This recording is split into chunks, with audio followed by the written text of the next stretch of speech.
네, 여러분 안녕하세요. 또 오늘 수업을 시작을 한번 해보도록 하겠습니다. 네, 여러분들이 뭐 EBS 강사의 수업을 듣고 지금 선생님하고 같이 수업을 이렇게 듣고 있는데 문법이라서 지금 수업하는 부분이 문법이다 보니까 좀 지루할 수는 있습니다. 네, 재미가 좀 떨어질 수도 있고 그런데 뭐 얘기는 지난 시간에도 했지만 선생님이 조금 집중해서 수업을 들을 수 있는 나만의 방식이랄까 이런 것들을 좀 여러분들 스스로가 만드시는 게 굉장히 중요합니다. 그래서 좀 음운 변동 같은 경우에도 내가 음운 변동에 대해서 배웠다. 그러면은 배운 거에서 그치지 마시고 내 주변의 단어들 같은 것들을 찾아보시고 이거는 발음이 어떻게 되는지 검색만 해보면 발음에 대해서는 금방 나오거든요. 그럼 그 발음에 대해서 이 단어는 이렇게 발음을 하네? 왜 이렇게 발음을 하는 거지? 여기서 나타나는 음운 변동 현상은 뭘까?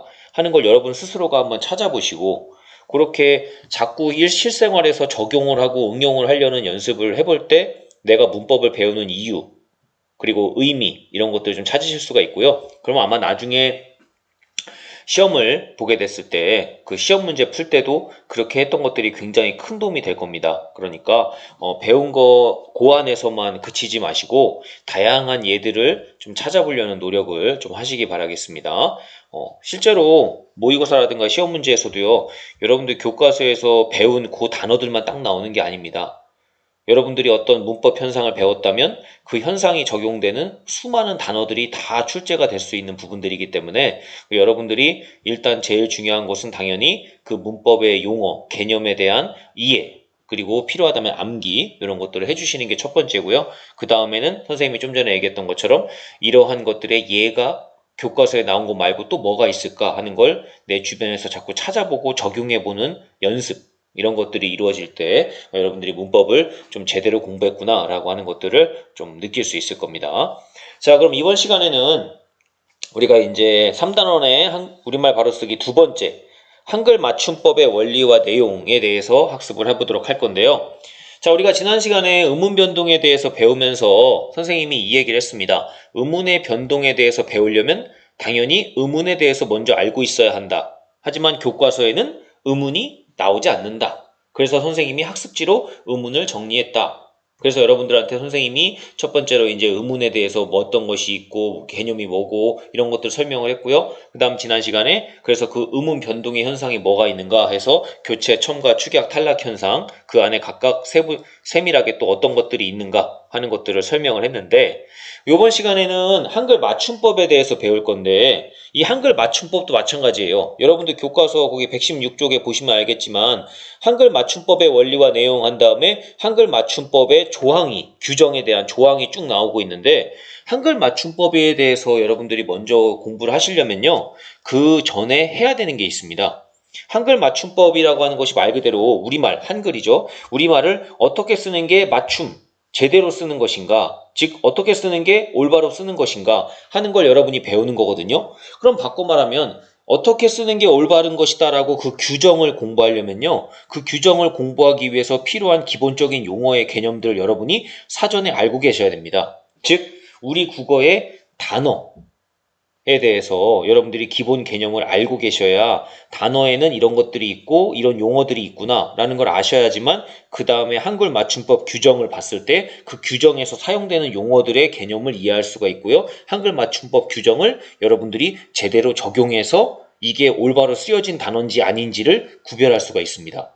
그렇기 때문에 EBS 강사가 설명할 때도 여러분들한테 교과서 내용 한글 맞춤법 설명하기 전에 단어라는 거에 대해서 먼저 설명을 했던 거고요. 선생님도 그래서 학습지를 여러분한테 이렇게 형태소와 단어에 대해서 먼저 설명해주는 학습지를 먼저 하고 나서 그 다음에 여러분들한테 한글 맞춤법에 대해서 설명하는 학습지를 제공을 했었습니다. 그러니까 여러분들이 형태소와 단어에 대한 학습지를 먼저 보시면서 이 개념을 먼저 정리를 하고 나서 그 다음에 한글 맞춤법에 대해서 공부하는 이런 순서로 진행을 하도록 하겠습니다. 자, 그러면 학습지 첫 번째 형태소부터 먼저 알아보도록 할게요. 아마 형태소라는 개념은 우리가 음운 변동할 때도 앞에서 이미 나왔던 개념입니다. 그래서 여러분들이 아마 국외음화 현상이라든가 이런 거 할 때 형식 형태소, 뭐 실질 형태소, 뭐 이런 말들이 나오면서 선생님이 형태소라는 개념에 대해서 뒤에 언급이 될 건데 형태소의 개념에 대해서 그 뒷부분에 있는 학습지를 좀 한번 보시고 오면은 국외음화 현상 이해하기가 좀 수월할 거다 하는 얘기를 그때 수업할 때도 했었고요. 그래서 여러분들이 형태소라는 게 도대체 뭘까 하는 것들을 미리 살펴본 친구도 있을 겁니다. 자, 이 형태소라는 개념을 먼저 우리가 단어를 공부하기 전에 알고 가야 되는 개념인데요. 자, 형태소라는 단어의 뜻은 이겁니다. 일정한 뜻을 가진 가장 작은 말의 단위입니다. 즉, 일정한 뜻을 가지고 있다는 것은 어떠한 의미가 있다는 거예요. 자, 그러면서 가장 작다는 거. 항상 이걸 주목하셔야 됩니다. 뭔가 이런 용어들은요, 제일 작은 거, 최소한 이런 것들이 많이 붙거든요. 우리가 음운도 가장 작은, 그죠? 뜻을 구별하는 가장 작은 단위였잖아요. 그죠? 소리의 단위였지 않습니까? 형태소도 뜻을 가지고 있는 가장 작은 말의 단위라는 거. 자, 뜻을 가지고 있으면서 가장 작다는 말은 더 이상 나눌 수가 없다는 말과 똑같습니다. 즉, 이게 이 소리예요. 뜻을 가지고 있고 가장 작다는 건 여기서 나눠버리면 이 뜻이 없어져 버립니다. 더 나눠버리면 뜻이 없어져 버려요. 그렇기 때문에 더 나누면 안 돼요. 이 의미를 가지고 있으려면 여기서 더 나누면 안 된다는 거. 그렇기 때문에 가장 작은 단위라는 거예요. 자, 그러면은 우리가 지난 시간에 음운에 대해서 배우지 않았습니까? 그럼 음운하고 형태소 두 개를 한번 비교해 본다면 선생님, 음운하고 형태소의 차이점은 뭔가요? 선생님이 얘기했잖아요. 음운은 뜻을 구별할 수 있는 가장 작은 소리의 단위고요. 형태소는 뜻을 가지고 있는 가장 작은 단위입니다. 그래서 음운보다는 형태소가 큰 개념이에요. 더 큰 개념입니다. 그래서 형태소는 음운보다 더 큰 개념이라는 걸 생각을 해주시면 좋을 것 같고요. 자, 그러면은 형태소에서 우리가 좀 조심해야 되는 게 뭐냐? 이 의미를 가지고 있다는 말. 이 말을 여러분이 조심하셔야 됩니다. 그래서 우리가 형태소를 공부할 때 형태소의 종류를 공부하면요. 이렇게 나눌 수가 있습니다. 형태소가 자립, 즉 혼자 쓰일 수 있느냐. 그 다음에 의미를 가지고 있느냐. 그래가지고 두 가지로 기준을 나눠서 구별을 하거든요. 이렇게 두 가지로 종류를 나누는데 일단은 혼자 쓰일 수 있느냐에 따라서 자립해 쓰일 수 있다. 혼자 쓰일 수 있다. 그럼 자립 형태소. 혼자 쓰이지 못한다. 다른 무언가와 같이 써야 된다. 그럼 의존 형태소입니다. 그래서 독립해 쓰일 수 있다. 다른 형태소와 결합해야만 한다. 이렇게 두 가지를 가지고 구별을 해요. 근데 여러분들이요. 이 자립 형태소, 의존 형태소는 굉장히 잘 구별해요. 그런데 뭐를 어려워하느냐? 요 의미에 따라 나누어진 실질 형태소와 형식 형태소. 요거를 잘 구별 못하는 친구들이 많습니다. 그래서 요게 핵심이에요. 형태소에서는 요거를 구별할 줄 아냐 모르냐가 핵심입니다. 즉 의미를 가지고 있는 가장 작은 말의 단위가 형태소라고 했는데 이 의미가 있다는 말뜻이 뭐냐? 이거를 잘 구별 못하는 친구가 많아요. 이걸 좀 구별 못하는 친구들이 많습니다. 그래서 선생님 조심하라는 거예요.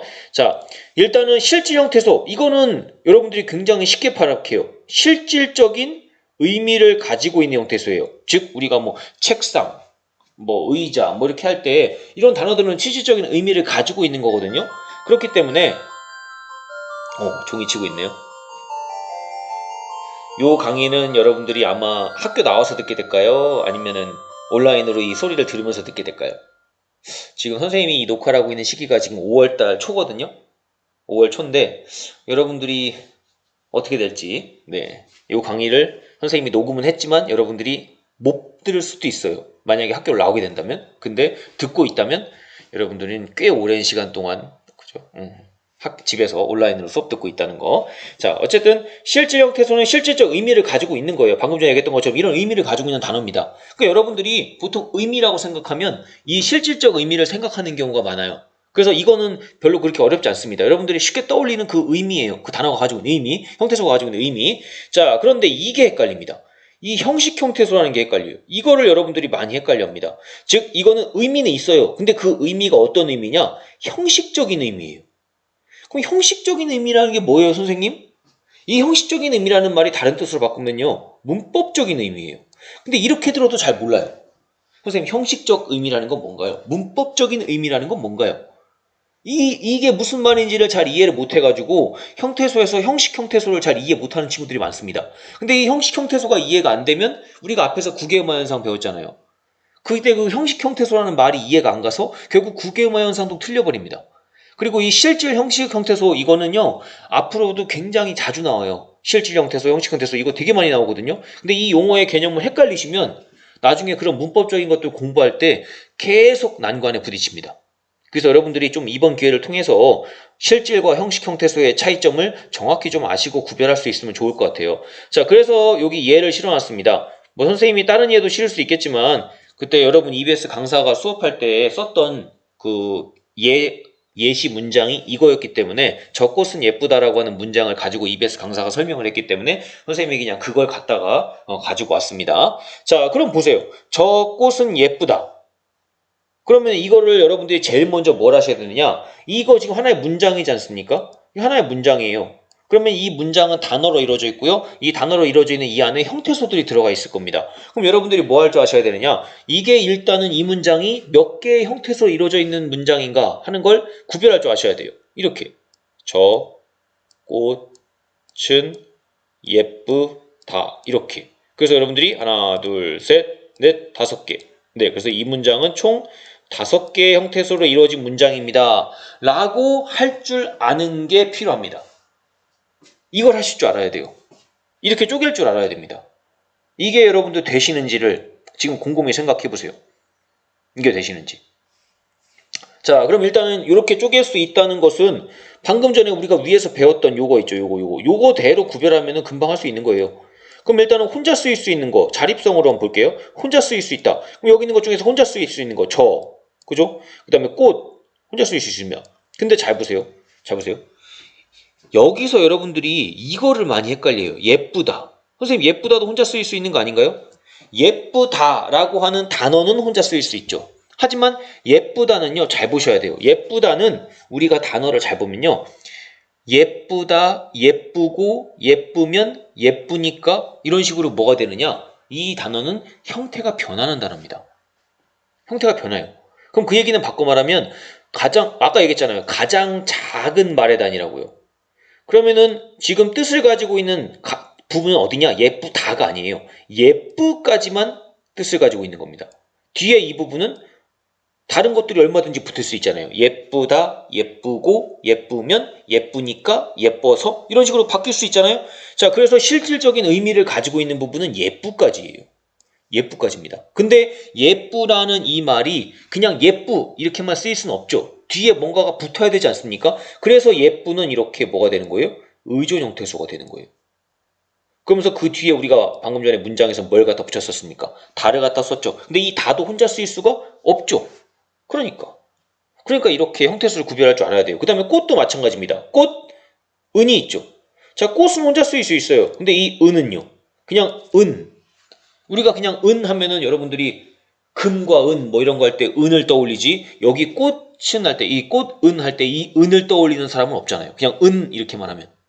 그러니까 이런 것들로 봤을 때 이 은도 그 앞에 꽃과 같은 것과 함께 쓰여야지만 형태소에서의 기능을 갖는 형태소이기 때문에 의존 형태소입니다.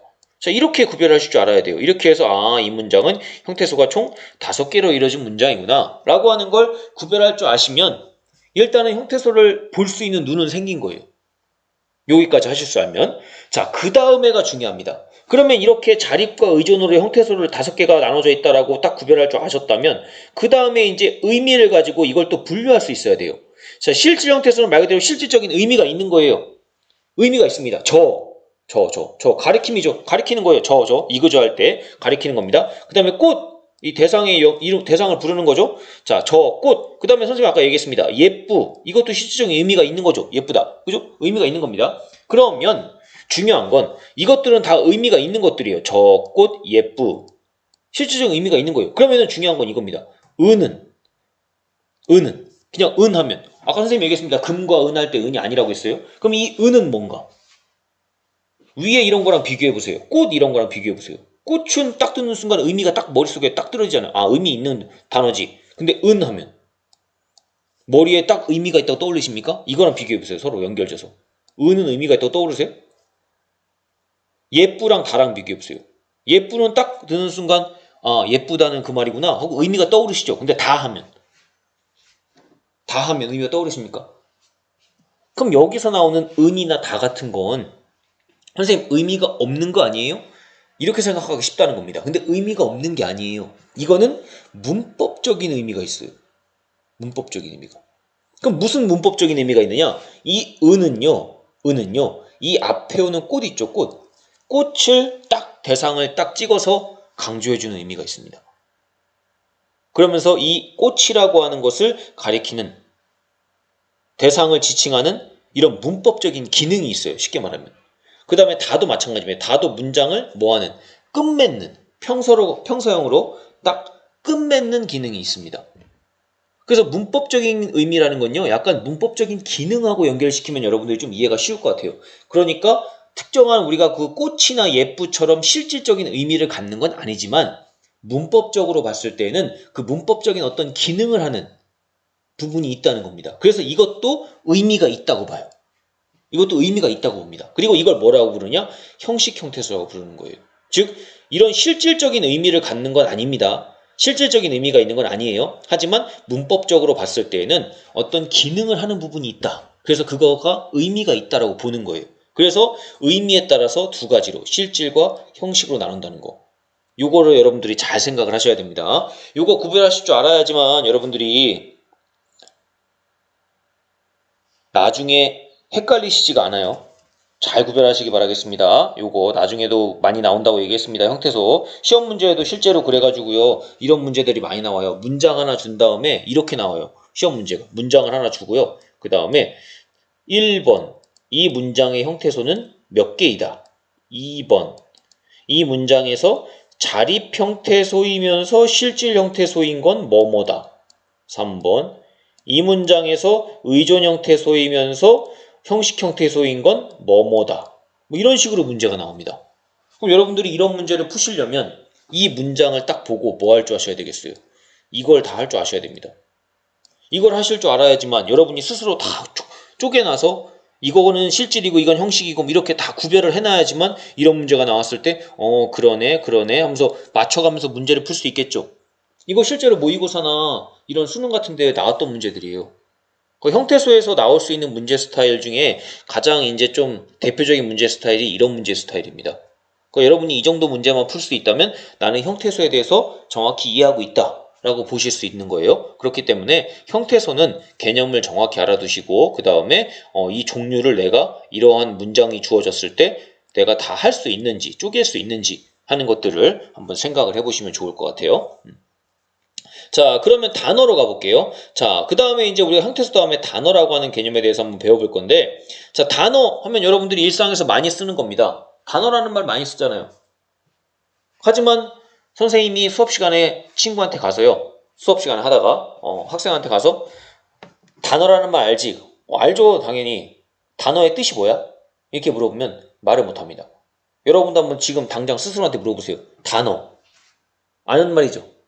안다고 생각하죠. 단어의 뜻이 뭐예요? 그러니까 단어의 개념이 뭐냐고요. 그럼 여러분들이 단어 하면요. 이렇게 말하는 친구 있어요. 단어 하면 뭐 의자요. 책상이요. 뭐 이런 게 단어 아니에요? 이렇게 말합니다. 단어죠, 당연히. 맞는 단어입니다. 단어 맞아요. 단어 맞는데 그건 단어의 그냥 예일 뿐이죠. 단어의 정의가 뭐냐고요. 그러면 답을 못 합니다. 단어가 뭐죠, 선생님? 뭐 이래요. 생각 안 하고 그냥 지금까지 자연스럽게 써온 거예요. 우리말이니까. 그리고 여러분들이 단어가 뭔지는 알아요. 근데 그거를 정확히 용어의 정의를 내려봐라 하면은 정의를 잘 못 내리는 겁니다. 그래서 선생님이 정의를 가져왔어요. 잘 보세요. 단어, 일단 자립할 수 있는 말이나 또는 자립할 수 있는 형태소에 붙어서 쉽게 분리되는 말을 단어라고 합니다. 단어의 개념이 생각보다 어렵죠. 생각보다 쉽지 않습니다. 단어 잘 보셔야 돼요. 그러면 잘 보세요. 자립할 수 있는 말이 단어라고 했습니다. 그러면 아까 우리가 위에서 형태소 배울 때 자립성에서 뭐가 있었어요? 자립할 수 있는 말을 뭐라 부른다? 자립 형태소라고 부른다고 했지 않습니까? 그럼 이 자립 형태소가 뭐예요? 요 말입니다. 요 말이에요. 그래서 여러분들이 이렇게 생각하시면 돼요. 선생님 형태소요.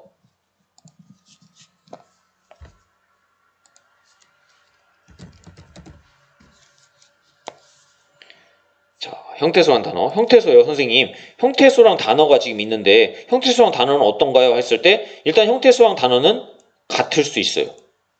같을 수 있습니다. 왜냐하면 여기 자립해서 쓰일 수 있는 이 자립 형태소는 자립할 수 있는 말이 단어라고 했으니까 요거는 다 단어예요. 요건 다 단어입니다. 그래서 여기 나오는 저와 꽃은 다 단어입니다. 그 선생님 여기 똑같은 문장을 갖다 놓고 자 이걸 이제 형태소가 아니라 단어로 한번 분류해보자라고 했을 때 일단 저와 꽃은 어떻습니까? 다 들어가 있죠. 다 들어가 있죠. 왜냐? 자립 형태소니까. 즉 같을 수 있습니다. 근데 지금 잘 보셔야 되는 게 자립할 수 없는 형태소들이 있죠. 즉 형태소는 분류가 되지만 단어는 아닌 게 있습니다. 그래서 이렇게 보셔야 돼요. 이렇게. 형태소와 단어는 형태소는 단어보다 작은 개념이에요. 근데 같을 수도 있어요. 뭐인 경우에? 자립 형태소인 경우에. 그래서 저 꽃과 같은 경우는 자립 형태소인 동시에 단어예요. 하지만 예쁘는 형태소긴 하지만 단어는 아니에요. 왜냐하면 자립해 쓰이려면 예쁘 뒤에 꼭 뭐가 만나야 돼요? 다가 와야 되죠. 그래서 이렇게 하나가 돼야지만 예쁘다라고 하나가 돼야지만 자립해 쓰일 수 있죠. 그래서 예쁘다 전체가 다 뭐예요? 단어입니다. 하지만 이게 형태소로 들어가면 형태소 몇 개로? 2개로 쪼개집니다. 이해하셨죠? 차이점 잘 보셔야 돼요. 차이점 잘 보셔야 돼요. 예쁘다는 자립해 쓰일 수 있는 말, 자립할 수 있는 말, 즉 다까지 함께 쓰여야지만 자립할 수 있는 말이에요. 하지만 형태소로 가보면 예쁘와 다 나눠줘야 됩니다. 그래서 아까 선생님이 시험 문제에 나오는 것도 요거 설명했죠. 요거 설명했었죠. 여기에 이제 4번이 이렇게 되는 거예요. 이 문장의 단어는 몇 개이다. 이렇게 나온 겁니다. 이해하셨습니까? 그 다음에 여기다 5번 같은데 이렇게 나오는 거예요. 이 문장의 단어 뭐는 형태소는 2개이다. 뭐 이런 식으로 나오는 겁니다. 이렇게 나오는 거예요. 이런 문제 스타일이 형태소랑 단어를 이제 같이 연결시켜서 묻는 문제 스타일입니다. 이거예요, 이거. 그러니까 여러분들이 지금 방금 전에 얘기했던 것처럼 형태소만 공부하지 마시고 단어랑 같이 연결져서 공부해야지만 이게 형태소인 동시에 단어가 될 수도 있네? 이렇게. 단어는 하나인데 형태소는 쪼개질 수도 있네? 이거를 공부하셔야 됩니다. 왜냐? 단어는 방금 전에 얘기했다시피 뭐라고요? 자립할 수 있는 말이 단어예요. 기본적으로. 이게 기본적인 단어의 정의입니다. 단어는 혼자 쓰일 수 있는 말, 자립할 수 있는 말, 이게 단어입니다. 근데 굉장히 독특한 게 하나가 있어요. 뭐냐면 자립할 수 있는 말에 붙어서 쉽게 분리되는 말. 이게 좀 어려운 개념입니다. 그리고 이게 가리키는 게 뭐냐면 이겁니다. 은이에요, 은. 이 은입니다, 은. 이 은. 자, 이 은은 이 문장에서 보시면 알겠지만 꽃 뒤에 붙어 있어요. 꽃은 이렇게 되어 있습니다. 그래서 우리가 은은 혼자 쓰일 수 없는 말이기 때문에 형태소는 무슨 형태소 배웠느냐? 의존 형태소라고 배웠어요. 그럼 의존 형태소면은 혼자 쓰일 수 없으니까 단어는 아닌 걸로 취급을 해야 돼요. 근데 앞에 붙는 단어를 보셔야 돼요. 앞에 붙는 단어인 꽃. 이 꽃이 뭐 할 수 있느냐? 그냥 혼자 쉽게 쓰일 수 있는 말이에요. 그래서 이 꽃이라는 단어가 그냥 쉽게 딱 혼자 쓰여버리면 이 은은 그냥 남아버려요. 분리돼 버립니다. 그러니까 이 은은 꽃이 딱 분리돼 나가면 남아요. 혼자. 분리가 돼버려요. 분리는 되지만 혼자 쓸 수 있는 말은 아니에요. 그렇죠? 굉장히 은이라는 말은 이런 은과 같은 말은 독특한 말입니다. 왜냐하면 혼자 쓸 수 없는 말인데 이거 앞에 붙는 단어가 너무 쉽게 분리가 잘 돼요. 그러다 보니까 혼자 동떨어져서 딱 남는 경우가 많아요. 즉 이걸 뭐라고 그러냐? 분리가 쉽게 된다고 얘기합니다. 이거를. 분리가 쉽게 돼요. 혼자 쓰일 수 없는 말인데 분리가 쉽게 돼. 왜냐하면 앞에 붙는 말이 분리가 되는 말이거든. 쉽게 분리가 돼버려요.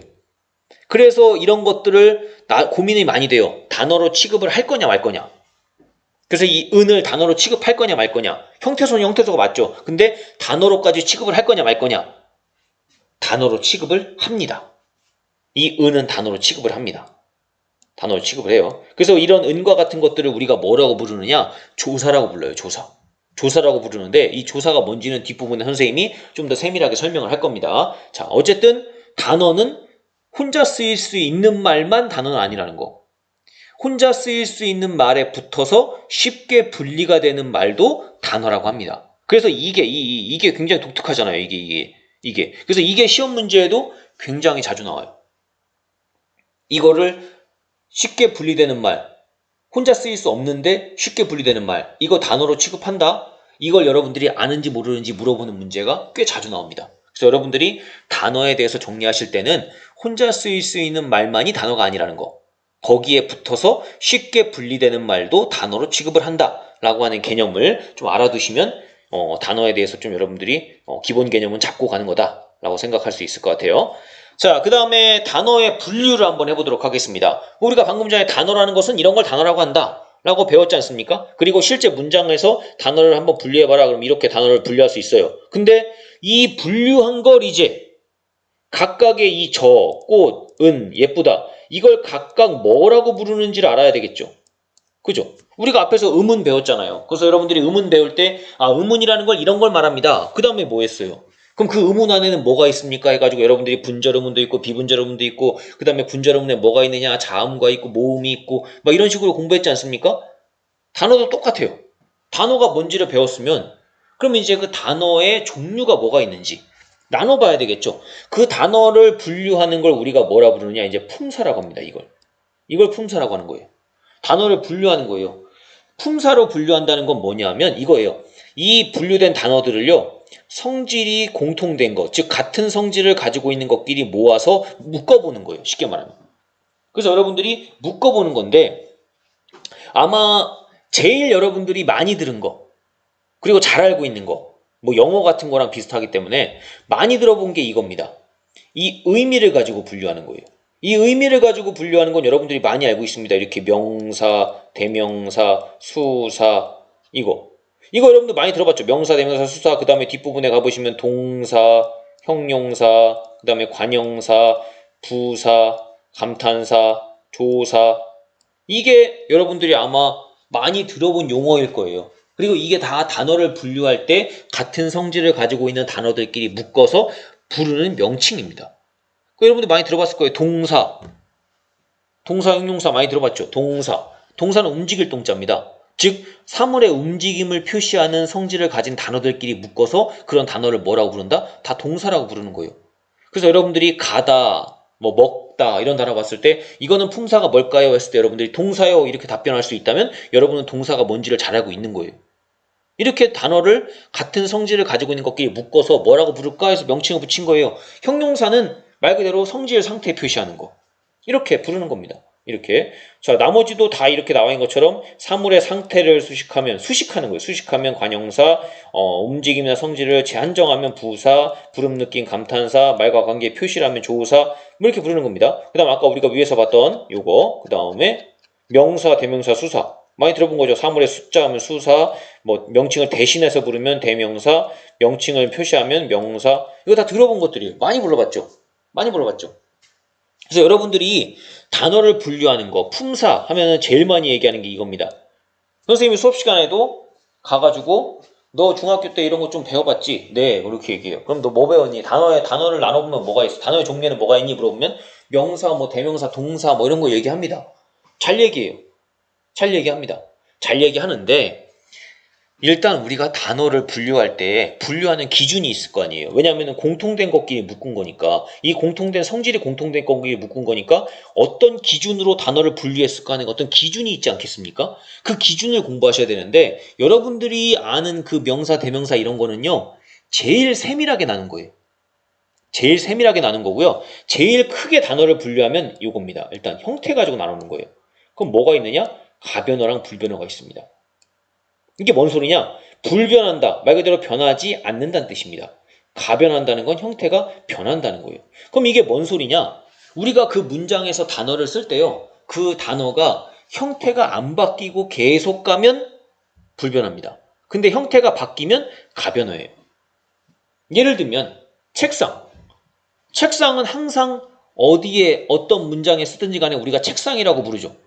여러분들이 그렇게 쓰지 않잖아요. 책상이라고 불렀다가 갑자기 엄마한테 친구한테 얘기할 때는 책상이라고 했다가 어머니한테 얘기할 때는 책고라고 얘기하고 이렇게 단어가 형태가 바뀌는 게 아니잖아요. 누구한테 어떤 상황에 얘기해도 책상은 책상이라고 부릅니다. 그런데 먹다 같은 단어 보세요. 먹다 같은 단어는요. 보시면 알겠지만 내가 지금 뭔가를 먹고 있으면 먹는다라고 얘기해요. 근데 내가 과거에 뭔가를 먹었던 거면 먹었다라고 얘기합니다. 그렇죠?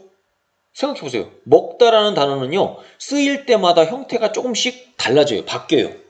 먹었었지, 먹을 거야, 먹는다, 먹는 중이야. 형태가 계속 뭐합니까? 쓸 때마다 조금씩 바뀌죠. 이렇게 형태가 바뀌는 단어는 가변어라고 합니다. 그래서 우리 국어에서 단어를 분류하는 가장 큰 기준은 형태가 바뀌는 단어냐 안 바뀌는 단어냐, 이게 첫 번째입니다.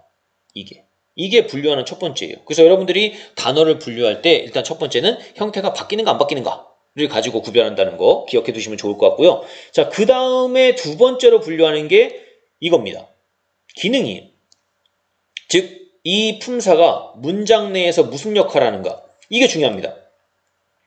요것 때문에 헷갈리는 친구들이 많아요. 아까 선생님이 얘기했잖아요. 요 의미를 가지고 분류하는 건요, 많은 친구들이 잘 알고 있어요. 왜냐하면 영어 같은 거 이런 데서도 많이 듣고 했기 때문에 문법적으로. 그래서 잘 알고 있는데 요거는 잘 이해를 못하고 어려워하는 친구들이 많습니다. 문장 내에서 무슨 역할을 하는가, 이 단어가. 자, 그래서 단어를 가지고 우리가 문장을 만들잖아요. 근데 그 단어가 문장을 만들 때 어떤 역할을 하는가 했을 때 이 단어는 문장에서 주된 기능을 한다. 즉 바꿔 말하면 문장 만들 때 굉장히 중요한 자리에 들어가서 주된 의미를 나타내는 기능을 한다. 즉 문장의 몸체를 구성하는 역할을 한다. 그걸 우리가 뭐라고 부르느냐, 몸체자를 써서 체언이라고 합니다. 자, 이 부분 끝에다 언자를 붙여요. 말씀 언자를 붙여서 언자를 씁니다. 그래서 체언이라고 그래요. 체언이라고 합니다. 체언이라고 해요. 체언. 자, 그러면은 문장에 갔을 때 문장에서 활용한다. 활용한다는 말은요, 아까 우리가 배웠던 요 뜻입니다. 형태가 변한다는 뜻이에요. 문장에서 여러분도 알겠지만 문장을 여러분들이 만들어 보시면 그 문장에 쓰일 때 아까 책상과 같이 문장에서 단어가 안 변하는 부분도 있지만 먹었다처럼 문장을 만들 때 바뀌는 부분도 있죠. 그렇게 바뀌는 역할을 하는 단어들을 뭐라고 부르느냐, 우리가 용언이라고 부릅니다. 그걸 용언이라고 그래요. 그래서 이렇게 체언과 용언이 만나면 기본적으로 문장이 만들어져요. 기본적으로 문장이 만들어집니다. 기본적으로. 자, 그런데 이것만 있다고 문장이 만들어지는 건 아니죠. 아니죠. 자, 뭐가 필요하냐? 수식하는 말이 필요합니다. 수식하는 말. 자, 선생님이 좀 예를 들어볼게요.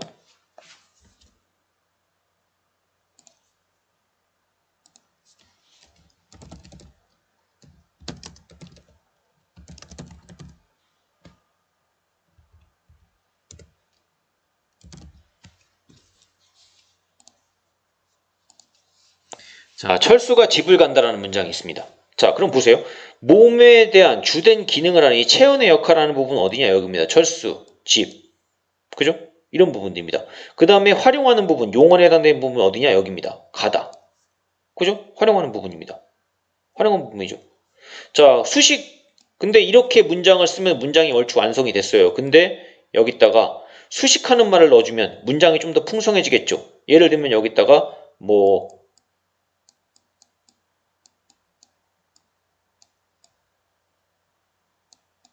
쓰기가 글씨 쓰기가 힘드네요. 착한 철수가 이렇게 해보세요. 그럼 이 착한 철수를 뭐합니까? 꾸며주는 역할을 하죠. 이렇게 꾸며주는 역할을 하는 단어를 넣을 수도 있겠죠. 이게 수식어니에요. 그 다음에 독립어는 그냥 혼자 쓰이는 겁니다. 앞에다 이런 말 쓸 수 있겠죠. 착한 철수가 집에 간다. 이때 이 같은 말 그냥 혼자 쓰일 수 있는 말이죠. 독립어니에요. 그 다음에 관계를 표시하는 말 조사입니다. 요게 이런 게 조사예요. 이런 것들. 간다에 여기 다 같은 거, 이런 것들이 다 뭐냐? 이게 조사입니다. 철수가 집 가. 이렇게 되셨습니까? 자, 이렇게 여러분들이 보시면 알겠지만 하나의 문장이 만들어질 때 그 문장에서 어떤 단어가 어느 위치에 가서 무슨 역할을 하는가에 따라서 우리가 체언, 용언, 수식언, 독립언, 관계언 이렇게 나눠볼 수가 있다는 거. 그래서 제일 크게 나누면 요 2개, 그 다음 크게 나누면 요 5개, 그 다음에 이걸 좀 더 세분화시켜 나누면 이겁니다. 이거예요. 이렇게 나누는 겁니다. 이해가 가셨나요? 이렇게. 그러니까 여러분들이 단어의 분류가 이것만 있다고 생각하시면 안 돼요. 이런 것만 있다고 생각하시면 안 됩니다. 이렇게 분류하는 것도 단어를 분류하는 방법이라는 걸 잘 알아두시고 이런 개념을 좀 명확히 세워두시면 좋을 것 같아요. 자, 그래서 선생님 방금 전에 얘기했죠. 체언, 용언, 관계언, 수식언, 독립언이 있다고 했지 않습니까? 그럼 이거 안에 방금 전에 위에서 봤던 이런 것들을 분류에 집어넣으면요. 체언에는 뭐가 있느냐? 명사, 대명사, 수사는 다 체언입니다. 다 체언이에요. 명사, 대명사, 수사는 다 체언입니다. 그러면 동사나 형용사는 다 뭐냐? 용언이에요. 그러면 조사는 다 뭐냐? 관계언입니다. 관형사랑 부사는 어디에 들어가느냐? 수식언에 들어가요. 감탄사는 어디에 들어가느냐? 독립언에 들어갑니다. 자, 이렇게 방금 전에 봤다시피 5개로 분류를 할 수가 있고, 이렇게. 그 다음에 그 5개 안에 또 세부적으로 품사를 분류하면, 품사는 다 끝에가 사자로 끝나요. 자, 분류하면 이렇게 또 9개로.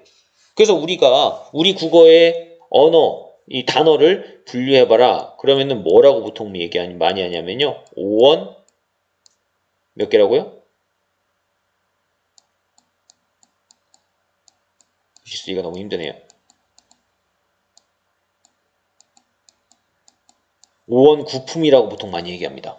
그래서 5개의 언이 있고 9개의 품사로 나눠진다. 그래서 5원 구품사 이렇게 보통 얘기를 합니다. 그래서 여러분들이 이렇게 좀 알아두시면 좋을 것 같아요. 5개의 기능에 따른 분류를 할 수 있고, 그 다음 의미에 따라서 그 안에서 또 9개로 나눌 수가 있다. 이렇게. 요걸 여기까지 여러분들이 딱 정리를 해두시면 일단 머릿속에 형태수가 뭔지, 그 다음에 단어가 뭔지, 그리고 단어의 종류에는 뭐가 있는지, 여기까지가 정리가 된 거예요. 그럼 여기서 이제 더 세밀하게 들어가는 겁니다. 체언에 요 3개가 있다고 했지 않습니까? 그럼 요건 도대체 뭘 의미하는 건가? 이렇게 지금 이 뒤부터는 이렇게 각각의 것들을 다 세밀하게 살펴보는 걸 해볼 겁니다. 그리고 여기까지 할 줄 알아야 일단 여러분들이 이제 뭐 한 거냐? 단어가 뭔지가 좀 정리가 된 거예요. 공부할 게 많죠? 단어도 많죠? 여러분 문법이요 굉장히 양이 방대해요. 이렇게 단어 정리하면 끝날 것 같습니까? 선생님이 얘기했잖아요. 단어가 모이면 뭐가 된다고요? 문장이 됩니다. 문장도 공부할 게 엄청 많아요. 근데 시험 문제는 단어와 문장에서 엄청 많이 나옵니다. 아마 여러분들이 수능 기출문제 같은 것도 풀어보시고 하면 알겠지만 요 단어랑 문장에서 상당히 많이 나와요. 그래서 개념을 처음에 정리하실 때 딱 머릿속에 분명하게 정리해 두시는 게 힘들어도 나중에 도움이 많이 될 겁니다. 자, 그럼 명사, 대명사, 수사를 우리가 다 합쳐서 체언이라고 하는데, 자, 체언은 아까 방금 전에 배웠습니다. 문장에서 주체가 되는 자리, 주된 주요 부분, 그 부분에 쓰이는 단어를 묶어서 우리가 다 뭐라고 부르느냐? 체언이라고 합니다. 자, 그래서 이 체언은요, 주로 이제 문장에서 주어가 되는 자리에 옵니다. 근데 꼭 주어 자리만 오는 건 아니에요. 주어 자리에도 오고요, 목적어 자리에도 오고, 보어 자리에도 오고요, 다 옵니다, 이렇게. 이런 자리에 다 올 수 있어요. 이런 자리에. 또는 이렇게 체언 뒤에 이다 형태가 붙으면 서술어의 기능을 하기도 합니다. 학생이다 이런 말 할 때 학생 플러스 이다. 학생이 체언이잖아요. 그죠? 명사지 않습니까? 이렇게. 그 다음에 이 체언이요, 꾸미는 기능을 하는 경우도 있어요. 꾸미는 기능을 하는 경우도 있습니다. 굉장히 드문 경우긴 한데 꾸며주는 역할을 하는 경우도 있어요. 굉장히 드물어요. 드물긴 하지만 그런 경우도 있기는 있습니다. 그래서 그거 좀 생각해 두시고, 혼자 쓰이는 경우도 있습니다. 혼자 쓰이는 경우도 있어요. 하지만 혼자 쓰인다고 해서 우리가 이걸 독립어나 감탄사라고 부르지는 않는다는 거. 그건 꼭 생각을 하셔야 돼요. 이거 잘 보셔야 됩니다. 체언이 이런 기능을 하는 거지, 이런 기능을 하는 건 다 뭐라고요? 체언인 겁니다. 즉 바꿔 말하면 이런 기능을 한다고 해서 이게 체언이 아니라 관형사나 부사 뭐 이런 게 되는 건 아니라는 거. 단지 이런 기능을 하는 경우도 있다는 얘기를 선생님이 하는 거예요. 체언이 꼭 뭔가 문장에서 주된 자리에 오는 기능만 하는 건 아니라는 거예요. 다른 기능을 하는 경우도 있다는 겁니다. 그래서 나중에 문법이 시험 문제가 어려워지면 이런 걸 물어보는 경우가 있어요. 나는 체언이 문장에서 주된 기능을 한다고만 알고 있는데, 시험 문제 이렇게 나오는 거죠. 보기 같은 데다가 체언이 문장에서 주된 기능을 한다. 하지만 체언이 꼭 그런 기능만 하는 건 아니다. 한 다음에 이런 기능도 하는 경우가 있고 이런 기능도 하는 경우가 있다. 라고 딱 보기해 준 다음에 그 예외적인 기능하는 부분에 밑줄 쳐놓고요. 자, 밑줄 친 부분과 같은 기능을 하고 있는 문장으로 적절한 것은? 단어로 적절한 것은? 이런 거 찾아보는 시험 문제. 이런 게 나오는 경우가 종종 있습니다. 그러니까 여러분들이 머릿속에 일단 기본적으로 이렇게 알아두세요. 아, 체어는 문장에서 주된 기능, 뭐 주어, 목적어, 보어 이런 자리가 주된 자리거든요. 이런 기능을 하는 단어구나 하는 걸 머릿속에 먼저 넣어두시고요. 이게 기본이에요. 그 다음에 플러스 알파로 하지만 꼭 그것만 하는 건 아니다. 이렇게만 알아두시면 좋을 것 같아요. 다른 걸 할 수도 있다. 근데 여러분들이 선생님 그러면은 다른 거 할 수도 있다는 거 이거 다 외워야 되나요? 외울 필요가 없어요. 여러분은 뭐만 할 줄 아냐면요, 문장에서 체언이 이게 체언이다라는 것만 찾을 수 있으면 돼요. 즉 이게 명사고 이게 대명사고 이게 수사고 이렇게 찾을 줄만 알면, 그래서 찾아서 이게 체언인데 체온인데 왜 문장에서 내가 알고 있는 기능을 안 하지? 이렇게 눈으로 볼 수 있는 능력만 가지고 있으면 외울 필요가 없어요. 근데 그걸 찾지를 못하니까 틀리는 겁니다. 그게 어려워서 그런 거예요. 자, 그 다음에 체온은요. 이게 굉장히 중요한 거예요. 체온은 뭐랑 결합하느냐? 조사랑 결합합니다. 조사랑 결합을 해요. 조사가 뭔지는 뒷부분에 설명이 나옵니다. 자, 그래서 조심하셔야 되는 게 체온의 모든 기능은 체온에 뭐가 결합됐을 때? 조사가 결합했을 때 이루어져요. 즉, 체온과 조사는 같이 가는 짝이라고 생각하시면 됩니다. 즉, 체온 뒤에 조사가 온다. 라고 하는 거 여러분들이 꼭 알아두시고요. 뒤에 조사에 대해서 배울 때 선생님이 이 얘기를 다시 한번 할 거예요. 그때 여러분들이 맞아, 앞에서 체온 뒤에 조사가 온다고, 체온은 조사랑 같이 쓰인다고 배웠었지 하는 걸 꼭 기억을 좀 떠올려 주시면 좋을 것 같아요. 자, 명사. 여러분 너무 잘 알고 있는 겁니다. 사람이나 사물의 이름을 나타내는 거죠. 그죠? 명사. 그래서 우리가 알고 있는 거 대부분 다 고유명사, 보통명사 이런 거 다 알고 있지 않습니까? 이런 것들은 다 이미 여러분들이 뭐 영어 같은 데서도 배우고 잘 알고 있는 것들이기 때문에 한번 읽어보시면 될 것 같아요. 선생님이 좀 볼 거는 좀 조심하셔야 되는 게 요거. 유정명사랑 무정명사라는 게 있는데 요거 잘 모르는 친구들이 있습니다. 자, 유정명사는요. 말 그대로 감정이 있는 사람이나 동물과 같은 것들을 우리가 유정명사라 부릅니다. 근데 무정명사는요. 정이 없는 거예요. 즉 바꿔 말하면 감정이 없는, 그래서 식물이나 무생물 같은 거, 즉 활동성이 없는 거예요. 이거는 움직일 줄 아는, 감정이 있고 움직일 줄 아는 거가 유정명사고요. 활동성이 없으면 무정명사입니다. 뭐 선생님이 여기다가 식물 썼다고 해서 선생님 식물이 진짜 감정이 없는 줄 아십니까? 막 이렇게 선생님한테 따지면 안 돼요. 선생님은 지금 그 얘기를 하는 게 아니라 명사라고 하는 걸 구별할 때 유정과 무정으로 나누고, 유정과 무정을 나누는 기준이 이렇게 돼 있기 때문에 이 기준에 따라서 식물이 여기에 가 있는 거지, 선생님이 식물을 싫어해가지고 무정명사에 선생님 맘대로 배치한 게 절대 아닙니다. 그리고 여러분들이 그렇게 착각하시면 안 돼요. 선생님 식물도 감정이 있으니까 유정명사. 여러분들이 여러분 맘대로 그렇게 판단하면 안 됩니다. 알겠죠? 이거는 문법이기 때문에 딱 정해진 기준에 맞게끔 여러분들이 분류할 줄 아셔야 돼요. 그래서 유정명사, 무정명사라는 용어가 나왔을 때 유정명사는 이런 걸, 무정명사는 이런 걸 말하는 거야 라고 하는 걸 좀 머릿속에 분명히 해두시면 좋을 것 같아요. 요거는 뭐 헷갈릴 수 있을 법한 사람들이 있기 때문에 선생님이 간단하게 언급을 한 거고요. 진짜 중요한 건 이겁니다. 명사에서 진짜 중요한 건 요거예요. 일단 명사는요. 여러분들이 앞에서 단어 배웠죠? 단어는 혼자, 자립해서 쓰일 수 있는 말이 단어라고 배웠습니다. 그래서 명사도요, 자립명사가 있어요. 자립, 즉 혼자, 문장에서 혼자 쓰이는, 즉 다른 말의 도움을 받지 않는 거예요. 혼자 쓰이는 겁니다. 이게 자립명사예요. 근데 여러분들이 이렇게 떠올리기 쉬워요. 선생님, 명사는 다 혼자 쓰일 수 있는 거 아니에요? 명사 중에 혼자 못 쓰이는 것도 있어요? 예, 명사 중에 혼자 못 쓰이는 것도 있어요. 예, 명사 중에 혼자 못 쓰이는 게 있어서 문제인 겁니다. 그리고 이게 그래서 시험 문제에 엄청 자주 나와요. 그게 뭐냐, 바로 의존명사입니다. 이 용어를 또 헷갈려하는 친구들이 엄청 많아요. 선생님, 명사인데 의존이라고요? 혼자 못 쓰인다고요? 근데 혼자 못 쓰여요. 혼자 못 쓰입니다. 그래서 여기 나오죠. 이게 굉장히 독특한 거예요. 뭐냐면 명사예요. 일단 기본적으로 성격은 명사입니다. 근데 혼자 못 쓰여요. 근데 혼자 쓰이지 못한다는 거. 이 두 가지가 같이 있는 거예요. 명사인데 혼자 못 쓰여. 이거. 자, 그러면은 명사인데 혼자 못 쓰이네? 그럼 혼자 못 쓰인다는 얘기는 분명히 그거에 뭐가 같이 와야 된다는 얘기죠. 혼자 못 쓰이니까 뭐가 같이 와야 되겠죠. 그 같이 오는 게 뭐냐? 관용어입니다. 관용어가 반드시 같이 와야 돼요. 반드시. 근데 여러분들 여기서 또 헷갈릴 거예요. 선생님, 관용어는 뭔가요? 관용어가 뭐죠? 관용어가 뭐예요? 이럴 수 있잖아요. 그래서 관용어로 쓰이는 이 관용어의 개념, 관용사 이런 거에 대해서 선생님이 또 이 뒷부분에 나올 겁니다. 설명을 또 할 거예요. 그러니까 여러분들이 문법은 좀 이렇게 의문거리가 생기면 표시해뒀다가 그 뒷부분에서 그 개념을 배운 다음에 다시 앞부분에 와서 그걸 또 살펴보는 이런 노력이 필요합니다. 그냥 이해가 안 되는데 넘어가 버리면 끝나요. 그 뒤에서 선생님이 설명할 때 그걸 듣고 앞부분에 이해 안 됐던 걸 다시 살펴봐야 된다는 얘기입니다. 예를 들면 이런 거예요. 것, 수, 따름, 뿐 이런 게 있는데요. 예를 들면 이겁니다. 나는 집에 갈 뿐이다. 이때 뿐 명사예요. 명사입니다. 명사입니다. 아셨나요? 명사인 거? 나는 집에 갈 뿐이다. 뿐, 이 명사예요. 명사입니다, 이거. 근데 생각해보세요. 나는 집에 뿐이다 이러면 말이 됩니까? 안 되죠. 이 뿐은 혼자 못 써요. 명사는 혼자 못 써요. 그럼 뭐가 와야 돼요? 나는 집에 갈이라는 말이 써야 되죠. 즉 뭐뭐 할 뿐이다. 이 뿐을 꾸며주는 갈이라고 하는 이 말이 앞부분에 뭐 해야 돼요? 반드시 와야 돼요. 이렇게 뒤에 오는 이 명사를 꾸며주는 성분이 같이 와서 갈 뿐 이렇게 해야지만 말이 됩니다. 그래서 이거를 뿐을 명사인데 혼자 못 쓰인다. 그래서 뭐라는 거냐? 의존명사. 그리고 앞에 오는 이런 갈과 같은 걸 뭐라 그러는 거냐? 관용어라고 하는 거예요. 이해하셨나요? 이런 거. 나머지도 마찬가지입니다. 나는 집에 갈 것이다. 나는 뭐뭐 할 수, 뭐뭐 할 따름이다. 이런 말도 다 보세요. 혼자 쓰이지 못해요. 하지만 명사라고요. 명사입니다.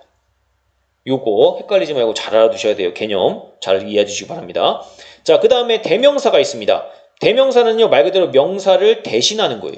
대신한다. 이 대신한다는 말을 여러분들이 좀 이해해 두시면 좋을 것 같고요. 자, 대신할 수 있을 때 사람이나 사물을 대신한다고 했지 않습니까? 그래서 사물을 가리키는 말을 대신하는 걸 지시대명사, 사람을 가리키는 말을, 사람을 대신 가리키는 말을 인칭대명사라고 부릅니다. 사람 인자를 쓰는 거예요. 지시는 가리키는 거. 그래서 여기 나오다시피 지시할 때는 이렇게 사물, 이거, 이, 그, 저. 우리가 많이 쓰는 거죠? 이, 그, 저 많이 쓰잖아요. 그죠? 또는 장소 가리킬 때 여기, 저기, 거기 많이 쓰죠. 그죠? 이렇게. 자, 요거는 이렇게 보시면 돼요. 어떤 걸 가리킬 때 이것은요, 말하는 사람하고 가까운 걸 가리킬 때 이것입니다.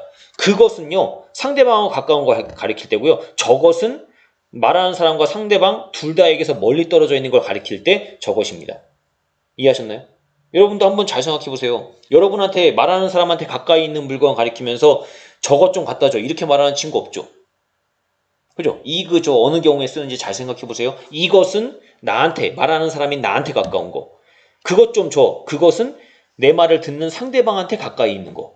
그죠? 저것 좀 줘. 저것은 나와 상대방 둘 다에게서 좀 떨어져 있는 걸 가리킬 때 쓴다는 거 좀 생각하시면 어느 경우에 이런 것들을 쓰는가 하는 게 구별이 좀 되실 겁니다. 좀 구별하시면 좋고요. 그 다음에 인칭 대명사에는 어떤 것들이 있느냐? 인칭은 1인칭, 2인칭, 3인칭이 있습니다. 그죠? 1인칭은 나, 자신. 2인칭은 상대방. 3인칭은 제3자를 가리키는 거예요. 그래서 나, 너, 그 이렇게 그죠? 또는 다른 말로 우리, 너희, 이분 뭐 이렇게 자네. 이거 여러분들이 다 이미 일상에서 쓰고 있는 것들이기 때문에 딱 보는 순간 그렇지, 이건 날 가리키는 거지, 이건 상대방 가리키는 거지, 이건 제3자 가리키는 거지. 이게 딱 금방금방 구별이 되실 겁니다. 어렵지 않을 거예요. 그래서 여러분들이 잘 알고 있을 거라고 생각을 하고요. 일상에서 쓰는. 선생님이 얘기하고 싶은 건 요 세 가지. 요 세 가지는 여러분들이 좀 구별할 줄 알아야 합니다. 특히나 요 세 가지 중에서도 뭐냐? 요 두 가지. 요 미지칭과 부정칭. 요거. 왜냐하면 이 제기칭은요, 여러분들 영어에도 제기대명사 이런 게 있습니다. 그래서 이 제기칭은 오히려 어렵지 않아요. 한 문장 안에서 앞에 나왔던 거를 또 가리킬 때, 철수도, 보세요. 철수도 철수 잘못을 알고 있다. 이렇게 말하면 어색합니다. 이건 잘못된 문장이에요. 철수도 철수 잘못을 알고 있다? 왜냐? 철수라는 말이 두 번 나오면 안 되죠. 그래서 철수도 자기 잘못을 알고 있다. 이때 자기는 누굴 가리킵니까? 앞에 나왔던, 이미 문장에 나왔던 철수를 가리키는 말이죠. 근데 철수라는 말을 두 번 쓸 수 없으니까 대신에 자기라는 말을 쓴 거예요. 이렇게 한 번 나왔던 말을 다시 가리키는 말을 제기칭이라고 합니다. 이건 어려운 게 아니죠. 이건 쉬워요. 근데 요 두 개를 헷갈리는 친구들이 많아요. 미지칭과 부정칭. 자, 이거는 뭔가 대명사니까 다 가리키는 거죠. 뭔가를 대신 가리키는 건데, 자, 미지칭은요, 미지입니다, 미지. 말 그대로 우리가 이런 말 쓰잖아요. 뭔가 알 수 없는 거, 미지의 대상, 이런 말 쓰죠. 미지. 모를 때입니다. 몰라요. 모르는데 가르쳐야 될 때가 있어요. 그 사람을. 모르는 사람인데 그 사람을 가리켜서 뭔가 그 사람을 불러야 될 때가 있다고요. 모르는데 어떻게 가리킬 건가? 그죠? 자, 그 다음에 부정칭입니다. 부정칭은 정해져 있지 않다는 뜻입니다. 즉, 특정한 사람을 정하지 않았는데 그 사람을 불러야 될 때가 있어요. 헷갈리죠? 헷갈립니다. 그래서 선생님이 예문을 써놨어요. 보셔요. 누구의 얼굴이 먼저 떠오르냐? 누구. 이때 누구? 잘 생각해보세요, 여러분. 만약에 여러분들이 친구한테 야, 너 누구 얼굴이 먼저 떠오르냐? 이때 누구? 여러분들. 이때 누구가 여러분들 딱 아는 사람을 가리키는 말입니까? 아니죠. 누군지 몰라요. 모르는 사람인데 그 사람을 불러야 돼요. 그때 누구라는 말을 쓴 거예요. 근데 특정 인물을 가리키지 않는 거예요. 이거는 정해놓은 게 아니죠. 그래서 이렇게 야, 그건 아무나 할 수 있지. 이때 아무. 어떤 특정한 사람이 정해져 있는 게 아니죠. 누구라도라는 뜻이지 않습니까? 누구라도. 근데 여러분들 헷갈리는 게 이겁니다. 이렇게 누구라는 말이 여기도 쓰일 수 있고 여기도 쓰일 수 있어요. 그럼 여러분들 잘 구별 못하는 친구도 있어요. 이렇게 누구가 똑같이 쓰이면 선생님 이게 미지칭이에요, 부정칭이에요, 막 헷갈리는 친구 있습니다. 그래서 이게 시험 문제에 몇 번 나오는 경우가 있어요. 이게 미지칭일까요, 부정칭일까요? 이렇게 구별을 하셔야 돼요. 누구를 뭐 예를 들면 선생님이 한번 문제를 내볼게요. 자, 여러분들이 학교에 지금 안 나오고 있지만 학교에 나왔다고 생각해보세요. 내가 교실을 이제 학교 끝나고 나서 집에 가다가 교실에 물건 두고 온 게 생각났어요. 그래가지고 헐레벌떡 막 교실 문 잠그기 전에 막 뛰어 올라갔습니다. 자, 막 뛰어 올라가다가 마침 내려오는 철수를 만났어요. 그래가지고 철수한테 다급하게 물어봤습니다. 야, 철수야, 지금 교실에 누구 있어? 이때 누구? 미지층일까요? 부정층일까요? 잘 생각해보세요. 지금 말한 나는 교실에 누구 있냐라고 물어봤을 때 이때 나는 교실에 누가 있는지 압니까? 모릅니까? 모르죠. 모르는데 누군가가 있지 않을까 하는 마음에 부른 거죠. 그럼 이때는 미지층입니다. 미지층이에요.